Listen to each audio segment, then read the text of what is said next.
한국 남자에게 내 딸이 가당키나 해? 이 결혼은 절대 반대야! 아빠, 사람이라도 한번 보고 말을 해. 정말 좋은 사람이야. 이탈리아 부녀가 언쟁을 벌이고 있는데요. 어떤 사연인지 한번 들어보도록 하겠습니다. 반갑습니다. 저는 이탈리아 포지타노 지역에 살고 있는 비비아나라고 합니다. 저와 남자친구는 포지타노에서 처음 만났어요. 남자친구는 자동차를 연구하는 대학원생으로 학기 끝나고 휴가차 왔던 이탈리아에서 저와 만나 사랑에 빠졌죠. 그 어렵다는 한국과 이탈리아 장거리 연애도 씩씩하게 잘 해내고 결혼을 앞두고 있었어요. 결혼을 하면서 어느 곳에 살면 좋을까 고민하다가 저는 제가 사랑하는 남자친구가 있는 한국까지 사랑하게 되었고 한국에 정착하기로 결심했어요. 그런데 저에게는 청천벽력 같은 일이 생겼답니다. 이 사실을 저희 가족들에게 알렸을 때 저희 아버지께서는 저를 보려고 하시지도 않으시더라고요. 제가 한국에 가는 것부터 한국 남자와 결혼을 하려고 하는 것 자체를 받아들이시지 못하는 느낌이었어요. 물론 저도 제 고향을 떠나 한국까지 가서 살 결심을 하는 게 쉬운 건 아니었지만 가장 사랑하는 저희 아빠가 반대를 하니 너무 속상하고 마음이 힘들더라고요. 한국인들은 외국 부모님들이 다 개방적이고 자유롭게 의견을 존중한다고 생각하지만 그것도 사람 나름 차이가 있는데 저희 아빠는 무조건 이탈리아가 최고라고 생각하시는 분이세요. 이탈리아 사람이라면 반대하지 않겠지만 한국인이기 때문에 무조건 반대한다고 하시는 거예요. 그래서 저와 남자친구 태훈은 한국의 아버지를 초대해서 직접 한국을 보여드리고 그 다음에 결정해달라고 말씀드렸어요. 저희는 확신이 있었어요. 아버지가 한국을 보시면 절대 반대하지 않으실 거라는 걸요. 처음엔 절대 오지 않겠다고 한참을 버티셨어요. 그러다 어느 날 갑자기 한번 가보겠다고 하시는 거예요. 아니 이렇게 고집센 우리 아빠가 어떻게 바뀌셨냐고요? 바로 김민재 선수 때문이에요. 저희 아버지는 축구를 굉장히 좋아하시는데 나폴리에서 뛰셨던 김민재 선수를 보고 한눈에 반하신 거예요. 수비는 저렇게 하는 거라며 경기 볼 때마다 매우 즐거워하셨는데 보다 보니 한국에 대한 관심이 생기셨나 봐요. 그렇게 한국 여행을 결정하고 나서도 아버지께서는 절대 허락하러 가는 것이 아니라 그냥 여행차 가는 거라며 몇 번을 말씀하시더라고요. 그렇게 저와 아버지는 우여곡절 끝에 한국행 비행기를 타게 되었어요. 드디어 인천공항에 도착해서 내리자마자 아버지께서 깜짝 놀라시는 거예요. 아니 한국이 이렇게 발전한 나라였나? 하시고요. 아버지 기억 속의 한국은 정말 옛날 옛적 말도 안 되는 모습이었나 봐요. 공항에는 저희 남자친구 태훈과 태훈 가족들이 마중을 나와주셨어요. 태훈 가족들께서 아버지에게 너무 친절하게 잘해주시고 이탈리아어로 간단한 인사도 배워오셨더라고요. 저희 아버지는 한국어 인사도 준비하지 못했는데 손님을 미리 예의 있게 맞아주시는 태훈 가족들을 보면서 너무 고마웠어요. 한국 사람들에게 느끼는 건데 누구에게나 정말 친절하고 따뜻한 사람들이 많은 것 같아요. 반면 고집센 우리 아빠가 부끄러워지는 순간이었죠. 태훈 가족은 저희가 불편할까봐 공항으로 콜벤을 불러 직접 태훈의 집으로 갔어요. 그런데 태훈 가족의 아파트로 갔던 게 정말 잘못된 선택이었던 것 같아요. 아버지가 갑자기 노발대발 하시는 거예요. 한국의 아파트를 보시고는 저런 감옥 같은 곳에서 어떻게 사냐며 저에게 혹시 너도 저런 곳에 살게 되냐고 물어보시는 거예요.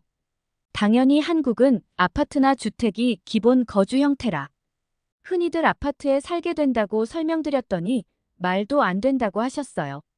사실 유럽도 어느 정도 아파트 형태의 집이 있지만 저희 집은 한국으로 치면 주택 형태로 마당도 있는 2층 집의 형태예요. 근처에 호수도 있고 자연 친화적인 집에서만 살아온 저희 아버지가 보시기에 한국 아파트는 좁고 답답해 보일 수 있으셨을 거예요. 아버지는 연신 걱정되는 표정으로 태훈 가족의 아파트로 들어서셨어요. 현관에서 신발을 어색하게 벗으시고 방바닥을 밟으시는 순간 아버지는 또 한 번 깜짝 놀라시는 거예요. 뭐야? 이게 어떻게 된 거지? 아버지는 태어나서 처음 보일러가 돌아가는 따뜻한 방바닥을 밟아보셨어요. 그래서 따뜻한 바닥이 처음이셨던 거죠. 아버지는 이게 도대체 어떻게 따뜻해질 수 있는 거냐고 방바닥은 물론이고 공기가 훈훈하다고 놀라셨어요. 태훈 부모님께서 이건 보일러고 방마다 온도를 설정해서 조절할 수 있다고 설명해 주셨어요. 사실 이탈리아에서는 히터를 주로 사용하는 편이고 너무 추운 날은 물주머니를 안고 자는 날도 있거든요. 히터는 방 전체를 따뜻하게 하기가 어려운데 한국 보일러는 공기 자체를 따뜻하게 데워주니 방 안 곳곳이 훈훈했어요. 아버지는 보일러가 너무 마음에 드셨는지 바닥을 손으로도 만져보시고 정말 좋아하시더라고요. 제가 아버지께 요새는 미리 밖에서도 보일러를 켜고 끌 수 있다고 태훈 가족분들이 우리 온다고 미리 켜두신 것 같다고 하니 더 놀라시는 거예요. 한국에는 그런 기능이 있냐고 어떻게 하는 거냐고 궁금하다고 하니 직접 태훈이 휴대폰으로 조정하는 걸 보여줬어요. 한국은 이런 정보기술 쪽으로는 정말 발달한 나라잖아요. 아버지는 한국이 그래봤자지 하며 생각하셨는데 직접 겪어보시고는 놀라신 표정이 역력했어요. 그리고 태훈 부모님께서 준비해주신 한국 음식을 정말 맛있게 드시는 거예요. 이탈리아 사람들도 매운 음식을 좋아하는 편인데 아버지는 보통 피칸테라고 늘 더 맵게 주문해서 드시는 편이에요. 제가 태훈에게 미리 귀뜸해 두었더니 아버지가 좋아할 만한 음식들을 살짝 맵게 준비해 주셨어요. 아버지가 땀 흘리면서 매워하시는 것 같았지만 하나도 안 맵다며 맛있다며 너무 잘 드시더라고요. 이탈리아 남자의 자존심인지 뭔지 정작 태훈 가족들에게는 하나도 맵지 않은 느낌이었지만 저희를 위해 덜 맵게 해주셔서 고마운 마음이 들더라고요. 한창 밥을 먹고 있는데 갑자기 태훈의 집에 누가 찾아왔어요. 알고 보니 택배더라고요. 아버지는 택배가 이렇게 불쑥불쑥 오냐며 불편하겠다고 하셨지만 사실 어제 주문한 택배라는 걸 알고 나서는 또 한 번 한국의 빠른 서비스 문화에 감동하셨어요. 유럽에서 택배를 빠르게 받기는 정말 어렵거든요. 한 번 시키면 한 달도 더 걸리는 경우도 있고 까먹을 때나 돼야 와서 사실 필요한 물건을 오히려 옆집에 빌리는 게 더 빠를 때도 있어요. 그런데 한국은 밤에 주문하고 다음날 아침이면 이미 제품이 도착해 있으니 얼마나 편리해요. 새벽에 이렇게 배송이 된다는 게 참 좋은 서비스인 것 같다며 이탈리아 사람들은 왜 이 좋은 걸 도입 못하냐며 답답해 하시더라고요. 저희 아버지 성격이 꽤나 불같고 급한 편인데 한국의 빠른 서비스를 경험하시고는 속이 뻥 뚫리는 것 같다고 하셨어요. 그리고 저희는 호텔로 돌아왔어요. 호텔로 돌아온 후 아버지는 분명 마음이 열리신 것 같았는데 아직은 아니라며 더 두고 보자고 말씀하시더라고요. 한참 밤이 되어 자고 있는데 와글와글 거리는 소리가 들려서 깨보니 아빠가 축구를 보고 계셨어요. 아마 시차 때문에 잠이 안 오시나 보다 해서 보고 있는데 손흥민 선수의 토트넘 경기를 보고 계시는 거예요. 보통 이탈리아 리그만 주로 보시는데 채널을 돌리다 보니 아마 이탈리아 경기가 안 나왔는지 EPL을 보시더라고요. 제가 아버지에게 여기 7번 주장 소니가 한국 사람이라며 엄청 대단한 축구 선수라고 설명드렸더니 축구광 아버지께서는 잘하는 한국인이 있다는 건 알았지만 이렇게 플레이를 잘 이끌어 나가는지 몰랐다며 너무 신나게 경기를 보고 계시는 거예요. 토트넘 팬인 것처럼 열심히 응원하며 즐거워하시는 게 아이 같았어요. 다음 날 태훈과 저는 아버지를 어디 모시러 가면 좋을까 고민하다 남산을 가서 서울 시내를 보여드려야겠다고 결정했어요.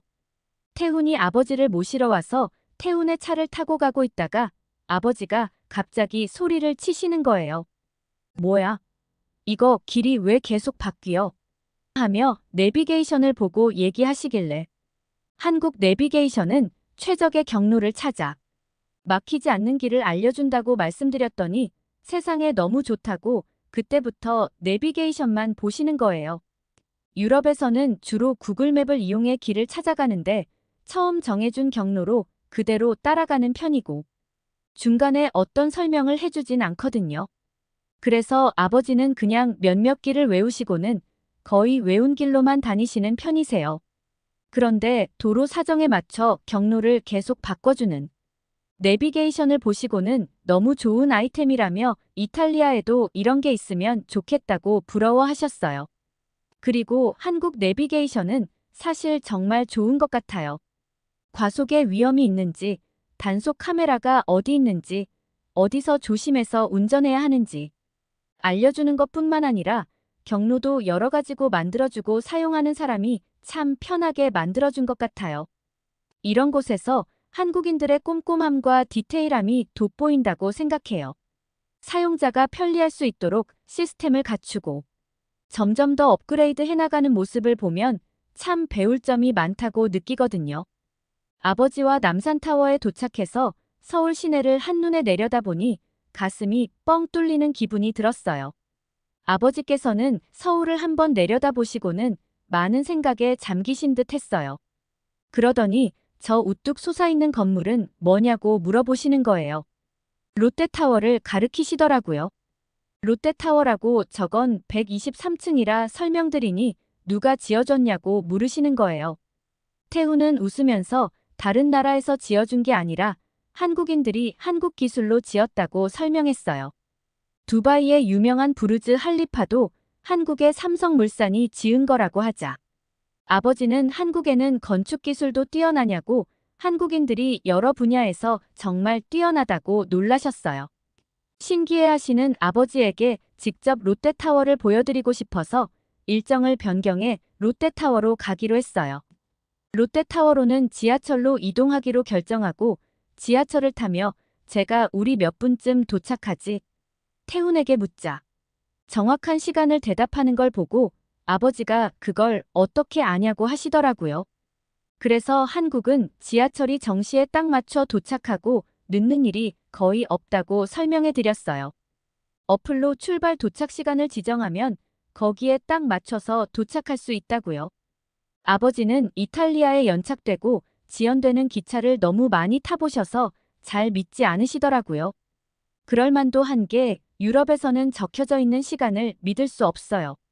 미리 가봤자 손해인 경우도 많은 게 10, 20분 늦는 건 오히려 감사할 정도로 늦는 일이 다반사에다가 예약이 잘못돼서 오버부킹 되거나 아예 취소되는 경우도 있어서 황당한 일도 종종 겪거든요.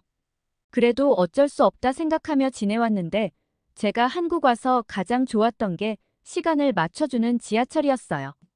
약속 시간에도 늦을 일 없고 미리 계획해서 시간을 여유롭게 쓸 수 있다는 점이 한국 지하철의 장점이더라고요.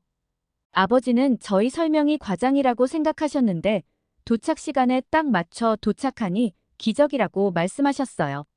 롯데타워에 들어갔더니 안에 수많은 상점과 사람들을 보고 한국의 활발한 경제를 또 한 번 느끼시고 감명을 받으신 듯 했어요. 그러고 이어지는 아버지 말이 충격적이었어요. 저녁은 한국에서 많이 먹는다는 소주의 삼겹살을 한번 먹어보자고 먼저 말씀을 꺼내시는 게 아니겠어요? 어제 저녁 한식을 먹고 나서는 아버지께서 내일 저녁은 원래 분명히 이탈리아식인 피자, 파스타를 먹자고 하셨는데 마음이 바뀌셨나 봐요. 게다가 소주의 삼겹살은 어디서 들어오셨는지 아버지가 귀엽기도 하고 한결 너그러워진 태도에 마음이 편했어요. 근처 삼겹살 집으로 저녁을 먹으러 이동하면서 아버지는 아무 말씀이 없으시더라고요. 앉자마자 바로 소주 한 병을 시키시더니 저희에게 속 얘기를 하기 시작하시는 거예요. 아무래도 타국의 딸을 시집 보낼 생각을 하니 마음이 싱숭생숭했다고 이야기를 시작하셨어요. 당연히 누구와 만나든 결혼은 본인 선택이니 존중해 주어야 하지만 한국인과 결혼할 줄은 정말 몰랐다고요. 딸을 먼 아시아 한국에 보내서 자주 못 볼 생각을 하면 지금도 반대하고 싶은 마음이 굴뚝 같지만 아버지 생각보다 한국은 훨씬 대단한 것 같다고요. 아버지가 한국의 문화와 경제에 단단히 감명받으신 듯 했어요. 그리고 덧붙이시는 말씀이 발전된 한국의 모습을 보니 아버지 생각엔 오히려 제가 한국에서 배우는 것이 더 많을지도 모른다는 생각이 드신다고 하시더라고요. 아무래도 이탈리아에 있기보다는 한국의 문화와 경제에서 배울 것이 더 많다고 생각하셨나 봐요. 그날 아버지와 먹는 삼겹살이 어찌나 맛있던지. 지글지글 불판 위에서 아버지가 태훈과 저에게 해주시는 덕담에 가슴이 뜨거워졌어요. 분명 저는 아버지가 한국에 오시기만 하면 무조건 한국행을 허락해 주실 거라는 확신이 있긴 했지만 워낙 고집세고 주장이 강한 분이라 가슴 어느 한켠에는 만에 하나 허락하지 않으시면 어쩌나 싶은 생각이 있었거든요. 이런 고집불통 우리 아빠의 마음도 돌린 한국은 정말 대단한 나라인 것 같아요. 어느 하나 부족한 면이 없고 세계 어느 나라와 비교해도 절대 뒤떨어지지 않는 나라니까요. 아버지가 돌아오는 비행기에서 한국 오기 전에는 사실 한국에 대해서 아시아의 한나라고 대단한 수비수 김민재의 나라라고만 생각하고 오셨는데 세계적인 나라인 것 같다고 하시더라고요. 정말 신세계였다고 감동을 많이 받으셨다고요. 이런 나라에 시집을 가는 게 너무 좋은 것 같고 저보고 남자 보는 눈이 있다며 한국 남자도 최고라고 하시더라고요. 그리고 한국과 가족의 연을 맺었으니 이제 김민재 선수 말고도 세계 축구리그에 뛰고 있는 수많은 선수들 경기를 하나하나 다 챙겨봐야겠다며 수첩에 하나하나 적으시는 것 있죠. 적으시면서도 뛰어난 선수가 너무 많아서 축구 경기 보느라 바쁘겠다며 웃음 지으시는데 정말 행복한 기분이 들었습니다. 저는 곧 이탈리아 생활을 마무리하고 한국에서 결혼식을 올리고 한국 새댁으로 살 예정이에요. 저희 아버지는 결혼식 하러 온 김에 한국 여행을 해야겠다고 하시며 유튜브로 열심히 한국어 공부 중이세요. 어설픈 발음으로 태훈 가족에게 인사말을 준비하고 계시답니다. 앞으로의 한국에서의 신혼생활이 너무 기대되고 설레어요. 제가 알고 있는 것보다 더 좋은 한국의 모습이 많을 거라 믿어 의심치 않기 때문이에요. 혹시나 외국 새댁을 만난다면 반갑게 인사해 주시면 정말 좋을 것 같아요. 아참, 김민재 선수 덕분에 저희 아빠가 한국에 올 결심을 하게 되신 것 같아요. 김민재 선수님께 너무 감사하고 외국 리그에서 뛰고 계신 모든 한국 선수들 응원합니다. 여러분 비비아나 씨의 사연 어떻게 들으셨나요? 고집불통 이태리 아버지께서 결혼을 허락해 주셔서 곧 한국 새댁이 될 예정이라고 해요. 김민재 선수가 정말 큰 역할을 해주셨네요. 댓글로 비비아나 씨의 한국 생활을 응원해 주시면 많이 도움이 될 것 같아요. 구독과 좋아요는 무료이니 마음껏 눌러주시고 한국을 사랑하는 비비아나의 사연이 감동적이었다면 주변 분들께 공유하여 따뜻한 이야기를 널리 알려주세요. 이상 감동 필름이었습니다.